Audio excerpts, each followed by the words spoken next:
Hello and welcome to the 2022 Holistic Pain Relief Summit.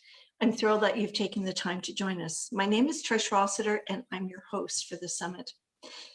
These next 5 days are for men and women who are living with pain and who have a goal to get back to functioning better on a daily basis without needing to take drugs or have invasive procedures. If you haven't already done so, I invite you to join our Facebook group where there'll be a thread and you can post your questions and chit chat with the other participants about the speakers of the day. And also we ask you to please post your best takeaway of the day. I would love to introduce you now to PennyLee Prevost. PennyLee Prevost goes by the name The Dancing Motivator. PennyLee has used Nia dance to heal herself from pain. PennyLee is an entrepreneur and has several businesses, all which focus on mindset and taking us from where we would like to be to the process of getting there. So thank you, PennyLee, for joining us today. I know you have lots to share with us and I'm grateful you're here. Thank you. Thank you so much for inviting me, Trish. It's truly an honor to be here. And, I've benefited so greatly from the practice that I teach that, of course, I would like to share with as many people as I possibly can. Excellent. Excellent. So how did you get started? Tell me how your path has gone towards your, the dancing motivator, because I know that wasn't the beginning of your process. You're absolutely right. And, I know that the value of visualization is so powerful. And I've been teaching visualization for many, many years. And I have done great when it comes to relationships, finances, and all that kind of stuff. But I kept procrastinating or dancing around the focus of my physical well-being. And although I have been on, a healing journey for some time with supplements and things that can assist me, however, it was really the gift of Nia that allowed me to heal my body. And it was really very interesting because we, as a mindset mentor, I have a business partner at Graduate Thrivers, and I teach vision board workshops.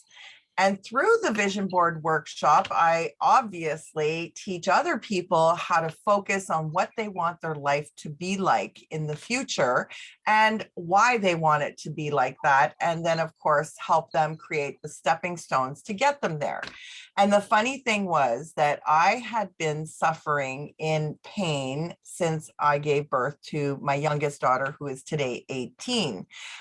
It was about 6 or 7 years ago that I was out going for a walk with my husband, and he said, you really need to find a way for you to heal your body, because our youngest daughter is 10 years younger than my older two kids. And of course, I want to be there when she gets married and has kids and be able to play with my grandchildren. And I hadn't really thought about that. So that was the driving factor that really got me to start thinking about my physical well-being, because at this point, 7 years ago, approximately, I literally could not walk barefoot. I had knee pain, I had lower back pain because I had rolled my car in a car accident, and I had chronic back pain. And all of these things compiled, which I literally felt like I was trapped in an 80-year-old body, and I was just turning 50. And so I was just so frustrated because I had been suffering in pain for close to 11, 12 years at the time. And I would tell people, I literally feel like my daughter sucked the life right out of my bones. My feet would hurt all the time. And It was at our vision board workshop that I was asking questions from our positive attitude zone talk card deck. And one of the questions is, what makes you happy? And I didn't even have to think about it. When I asked myself that question and took time to reflect on it, it jumped on the paper: dancing. Dancing is what makes me happy. And I thought, oh my goodness, where does that come from? Because Mhm. I had never taken dance as a young girl. I didn't do any of the typical dance classes and things like that. I was more into team sports and played baseball and ringette and volleyball and all these types of sports that would have team components, right? And so I didn't do a dance performance or anything like that, but I always loved dancing. And when I saw that on the paper, I just was boggled because I really didn't understand. But you know what? It's about your spirit talking to you.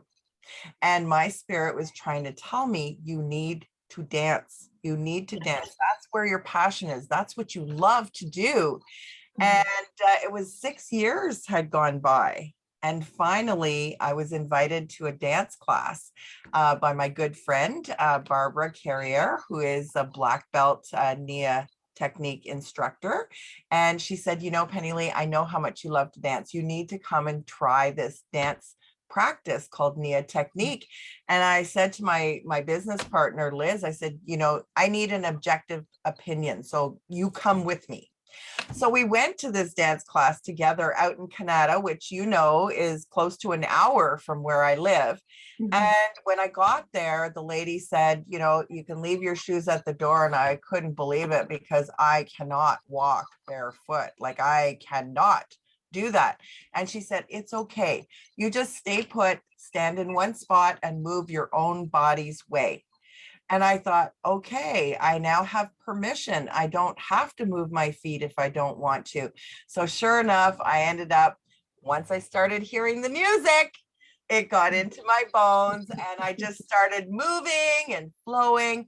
And I didn't think about the pain at all, in my feet. And at the end of class, I had gotten a workout and I had the cardio workout, and I didn't really even notice that my feet were, felt lighter. I felt lighter on my feet. I felt flexible, and I had mobility, and I was just so happy. And so I asked the lady, what can I do to take this on a regular basis? And at the time, we didn't have online sessions like we do today. And so for me to travel an hour to go and do this just didn't make sense. So I decided that I would sign up and become an instructor right out of the gate. I had done one class. Right. One class. Wow. Wow. Yeah. And I was like, okay, if I want to do this, I need to be doing this consistently. If nobody's near me that teaches it, then I'm going to go and be an instructor. And that's what the vision of my life was about, right? It's about following your heart and following your passion. And I love to dance. And hey, if I can teach other people how to do the same thing and help them heal too, even better, right?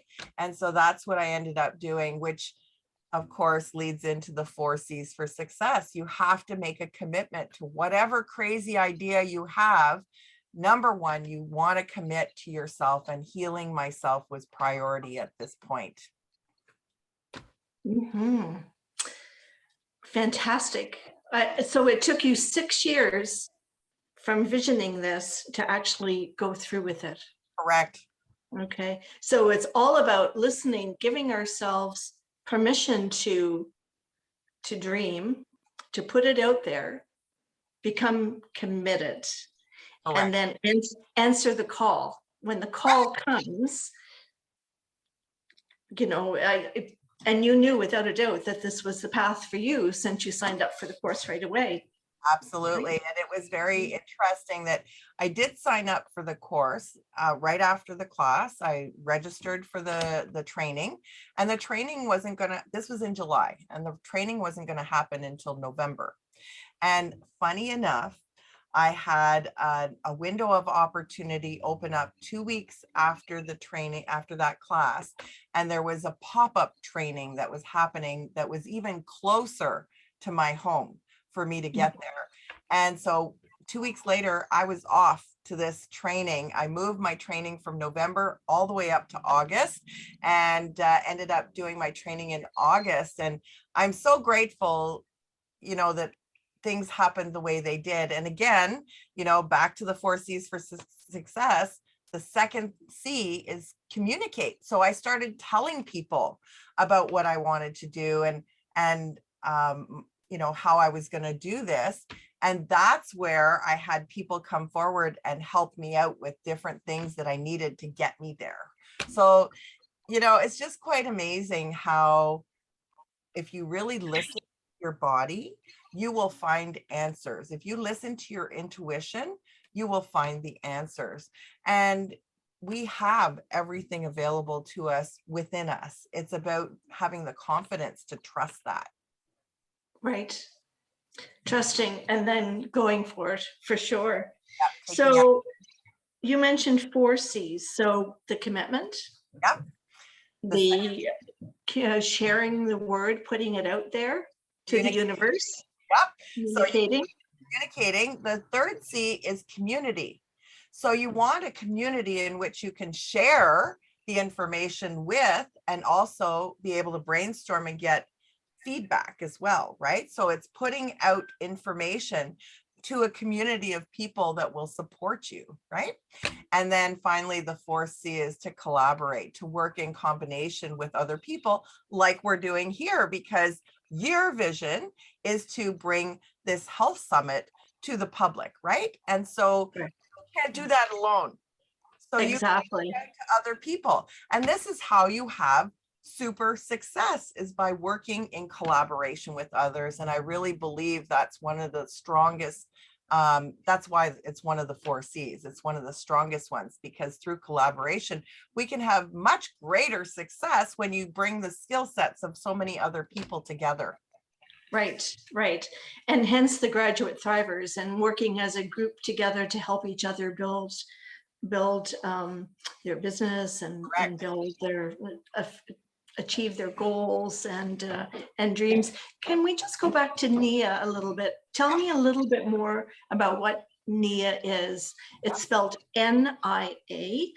For those who don't know, it's not a super well known, but it's an amazing movement. But just tell us a little bit more about NIA. For sure. So NIA is a healing practice that is done barefoot. Number one, that's really important, because bare feet, we have 7,000 nerve endings in our palms and our feet, right? And so when the feet touch the earth, it's almost like reflexology, because we are impacting all of our internal organs because we are walking barefoot. And if you have anybody on the summit that talks about earthing or grounding, this is also very powerful. There are lots of nutrients and microorganisms in the soil outside. And unfortunately, back in 1960 is when they created rubber-soled shoes, running shoes, and so on. So it hasn't been very long that we have been conditioned to wear shoes. Before that, we would have like a slipper, a type of moccasin, or, that we would use to walk around outside. But actually connecting with the earth is also a healing practice in itself. And that's why NIA is done barefoot. So we typically do this on a natural surface, like a hardwood floor.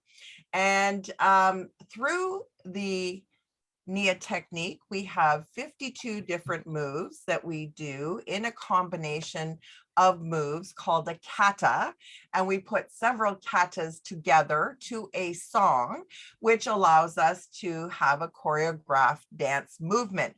Now, NIA has 9 movement forms, and so there are 3 dance arts, there's 3 martial arts, and 3 healing arts. And so through all 9 of those different movement forms, we have the opportunity to give our body the environment in which it needs to heal. And I say that because it's really about listening to the body's way. And through Nia, we also have a belief that you don't need to experience pain to have gain. And that for me is the biggest thing. I was already in pain. I don't want to increase the pain to be able to get to a healthier body. You know, that just didn't make any sense to me. However, with the Nia technique, we have the opportunity to heal our body in our own body's way, which means you listen to your limitations of your body.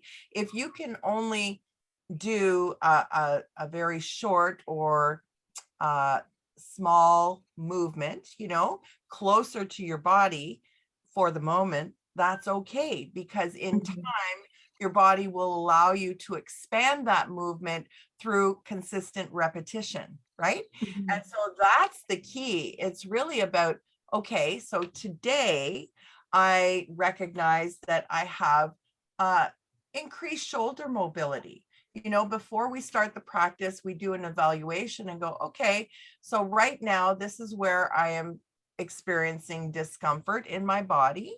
And so I'm going to dance based on my own body's ability, my own body's way.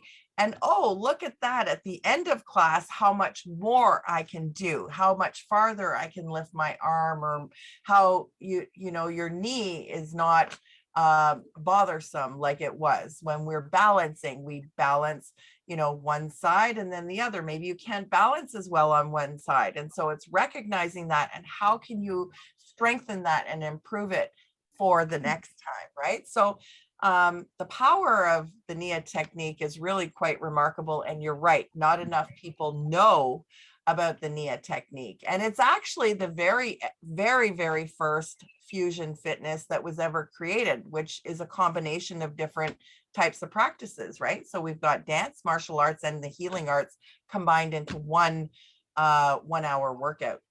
Right. And it's non-aerobic. It's very gentle.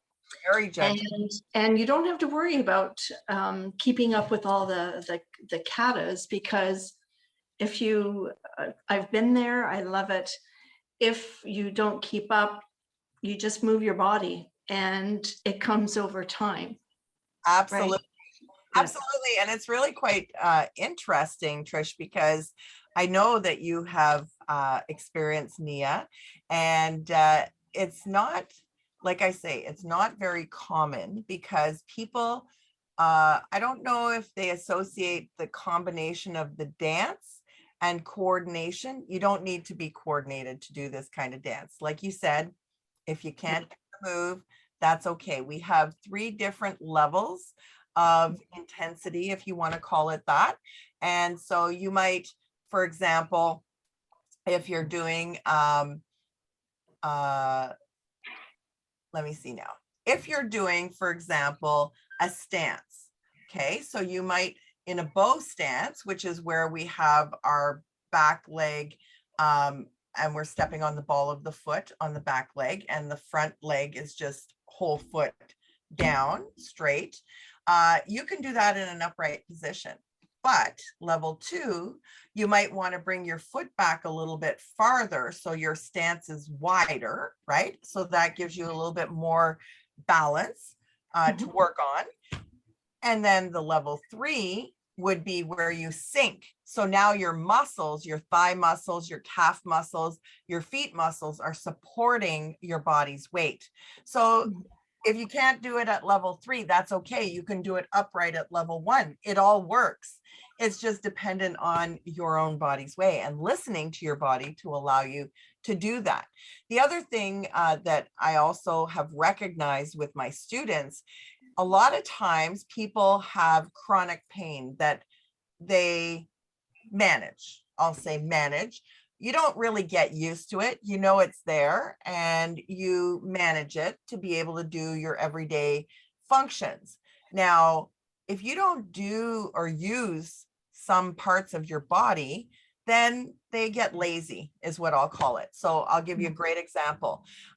Besides my feet, I did not know at the time that I couldn't snap my left thumb. And so I could snap my right thumb. So when I went to teach my very first choreographed routine, there was a song in there where you have to lift your knee up. And so you're lifting your knee like it's on a puppet string, and you would do the snapping on one side, and then you would do the snapping on the other side. When I went to do that, I realized I could not snap with my left hand. It wasn't working. How often do you go around snapping your fingers? I don't know about you, but I don't do it very often. Right? No. And so I was like, oh no, what am I going to do when I teach my class? I have to be able to snap on one side and the other. So I modified. I snap both hands on one side and then both hands on the other. That was my body's way of being able to do the move without recognizing that I wasn't able to snap. Well, after I kept doing the movement, even though my finger wouldn't snap, after time, I finally got the mobility regained in my thumb. And so, Trish, I stepped back and I thought, why is my thumb on my left hand so difficult to move? Well, when I was 13, I broke my thumb, my wrist, when I was playing ringette. And so you see, this is an old injury that had frozen, I guess, the mobility in my thumb. And now, as you can see, I can snap either side. There's no problem. But that took time for my body to heal itself, right? And for the pathways to be active again within our brain. Exactly. And so this is a lot about what we do at NIA, is create new neural pathways. And that is done through the combination of the moves and the music, right? Because when you have music, it actually stimulates your neural pathways. And particularly when you have certain steps that you have to follow, right? So now you're creating a neural pathway that your mind can recognize through consistent repetition, right? And so now we need to change it up, because when we do the NIA technique practice, you'll notice, I know you've been, you could have the same instructor, you could have the same routine taught by different instructors, and they're all taught differently because they're taught based on their own body's way, their own body's ability, and their own style, right? And so then you'll notice that, oh, there's an extra step in there, or, oh, we're going to do finger flicks with this particular stance move, as opposed to we were doing punches before. And so just shifting the focus from, you know, doing a strike instead of a punch, that's different muscles that are moving. And now we're stimulating the mind again, because it goes, oh, we didn't do that last time. Now we're doing something different. Right. And so this is what it's all about, is to allow the whole body the environment in which it needs to heal itself. And I think that's really the missing component. People don't recognize that your body needs the environment. And one of those things is sleep. Sleep allows the body to heal, right? And if you don't get enough sleep, or you're not getting the rested sleep you need, then your body will not have the length of time that it needs. It's kind of like recharging a battery. You know, if it's not on the charger for the length of time it needs, it'll still function, but not at full capacity. Right, right. Yes. Yeah. So tell us a little bit more, as we come to an end here. If you could tell us a little bit more about your cards. And I think you use them on a regular basis. I absolutely do. Yeah. So the Positive Attitude Zone Talk Card questions were created in order to give people an opportunity to really get to know other people really well in a meaningful way. And when I say that, of course, get to know yourself too, right? And so journaling with them is very powerful. And that is really where the whole NIA technique came from, is what makes you happy. Without thinking about it, put something on the paper, even if it sounds wild and crazy, because that is really what your spirit wants you to do. You just don't recognize it right now, right? And so what makes you happy? We have 5 different categories, and there are 10 questions in each category. And I actually use these all the time. As you know, Trish, I have a podcast called Friends Friday Fun. And so I ask the questions on my podcast of each of my guests. And so they get to answer the questions. And some of them are quite interesting to ask because it's really based on perspective of individuals, what their life experience has been. And so I might ask a question, for example, to my niece, and then I'll ask the same question to my brother, her dad, and I'll get totally different answers because he has had more life experience than she has. Of course. Yes. Makes sense?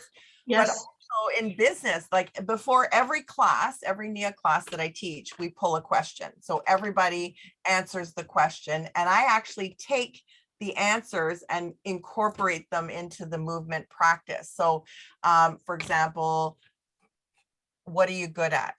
That's one of the questions. So I'll tell you the 5 categories. So purple is relationships, blue is self-esteem and values, creative thinking is green, forethought's yellow, and reflective thinking is pink. And there's 10 questions per category. So in the pink category, for example, what did you do for exercise today? You know what? There are a lot of people who don't prioritize time to exercise. So if you haven't had an opportunity to exercise, asking yourself that question could be, okay, so how can I make sure that I incorporate some kind of exercise in the day tomorrow? And that can be doing house cleaning, it can be going for a walk, it could be anything, right? But it's about being consciously aware of the things that you're doing in order to gain vitality. That's what it's all about. And so, you know, one of the questions is, what are you good at? And that's a question from the blue category, self-esteem and values. And so it's interesting because somebody might say, well, I'm really good at cooking. I'm really good at staying connected with my friends. I'm really good at gardening. So when we're dancing, then I will bring in, okay, so what are you grateful for? I'm grateful that I have friends that stay connected with me. I'm grateful that I have friends that love to garden because I get cut flowers from their garden. I'm grateful, right? So it's about bringing the answers to the questions into the practice at the same time, which is why I wanted to make sure they were included in our talk today, because I think they're so valuable and a great way to get to know other people, get to know yourself, but also to use as a fun tool at any kind of celebration. You know, if you're at a birthday party or anything. I have a friend whose brother was celebrating his birthday, and he's in video, you know, and he does videography or what have you. And so when I brought the questions out and asked his friends, he's like, we got to get this on video. I want to save this. This is a great souvenir to keep, to hear all of my friends answer questions, you know, like this is just such a heartfelt gift, right? And so you just don't realize how powerful the questions can be and what gives you insight into how you can be the best human being you possibly can. And that's why I talk about be vision, be value, be vitality, because you want to be it and not just think about it or talk about it. You want to actually live it. So you want to be vision, you want to be thinking about the vision of your future and where you want to go and how you want to be living your life. And Graduate Thrivers is really about teaching people how to thrive in life and not just get by, right? And of course, be value. That's sharing your knowledge and wisdom you've already gained, whether you're 10 or whether you're 90. We all have value to bring forward, but often I find people don't necessarily think that it's something of value to other people. They think everybody knows that, and it's not true, right? And so we know things because of our experience. And so when you share it, then more people gain from it. Right. And then of course, and it takes us out of our, you know, when we're in pain and we don't want to do anything, it just reminds us, it gives us that nudge to step outside our comfort zone. Absolutely. And I know what it's like being in chronic pain. And it's I can't say that, I'm totally out of pain. I have a little bit, but it's way, way, way less than Right. it was before I started doing the Nia technique practice. So Yeah. it is really a gift. Okay. And speaking of gifts, PennyLee has an amazing gift for us. Um, and we'll have all the links to PennyLee's Friends Friday and the cards and such, but also PennyLee is gifting us a month of Nia classes online. I'm so generous. Yeah, and So now with the online being available from anywhere, right? Anybody from anywhere can have access to the online yeah, class. So that's what I'm going to do. I'm going to give away 1 month worth of classes, and I teach 4 times a week online, right? So that's like 16 classes that you have access to if you want to. yeah, that's amazing. Well, you're very generous for that. Thank you so much for spending time with me this afternoon and sharing your enthusiasm. Dancing motivator, absolutely. I mean, everything about you exudes motivation, and I love it. And I'm so glad that you were able to share that with our listeners today. Thank you, Trish. It was a pleasure being here. And, Yeah. I just really hope that more and more people decide to try the practice, because it's a secret. People are so surprised when they try the practice. They're like, oh my God, this is the best kept secret. Yes. Yeah. And then in the meantime, turn on the radio and just dance like nobody's watching, right? Absolutely. And And it's funny because people are somewhat reserved in that respect, but I will tell you, if you're answering the Paz Talk card questions and you are journaling, one thing that I would like to share with you is activate your digits. Whether you're doing creepy crawlers, catching flies, finger flicks, power finger crossover, using your spear fingers to send love bullets to other people, however you want to do it. You just get your hands activated. They're literally connected to your brain. And so that gets your creativity flowing, and you can journal more easily. And, if you're going into a conversation that's a heavy conversation, this helps to get the creativity to help you to be able to think clearly, so that you can deliver what exactly it is that you would like to in a more effective way. yes, thank you for that as well. Okay. So we'll chat soon. Thank you so much. Thank you. So for those tuning in, please be sure to come back for the rest of our interviews on the Holistic Pain Relief Summit. Remember to access your free gift from PennyLee and drop into the Facebook group and share your takeaways from today. If you know anybody else who can benefit from these amazing speakers, please invite them to sign up to the holisticpainreliefsummit.com. The recordings will be freely accessible for 36 hours once they are given. So thank you again, and we will chat soon, I hope.